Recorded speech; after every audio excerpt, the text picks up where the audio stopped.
that well, if this environment won't give me what I need, I'll just take it, and I'll force others. Right, when I think of climbing up the ladder in any institution, it's pretty useful to be a macho jerk, right? You Yep. think of like the archetype of the hotshot lawyer, Totally. right? The bulldozer personality that's like, get out of my way, I'm going. That tends to be reinforced as well in Yep. performance environments, Yep. right? To take what you want, Yep. to take what you need. And in order to come back into your identity,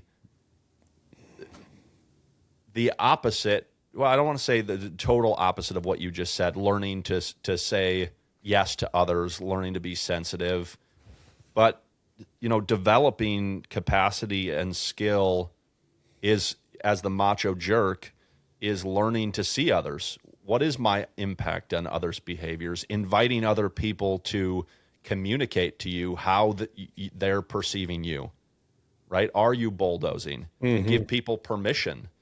And Nick, I certainly haven't done this perfectly, but your and I's relationship, I've tried to do that. Like, I need you to push back when I'm bulldozing because I don't want to do that.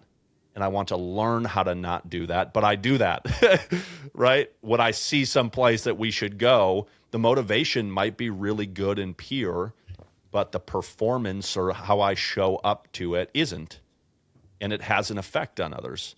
And I want and need people in my life that know me well enough and see me clearly enough that can say, that came off like blank. Right? And so learning as the macho jerk, learning to say, I'm sorry.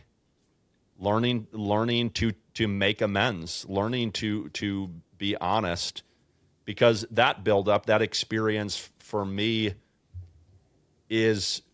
drives a wedge in relationship and creates in a very similar way the same kind of avoidance, right? Like, I'll just avoid the occasion. I'll try to then sneak around and not have people notice me bulldozing, even though I still bulldoze. Right. Right. I'll still try to get my needs met, but I'll do it in a way that's imperceptible to the other person and try to manipulate the environment to be able to have what I need.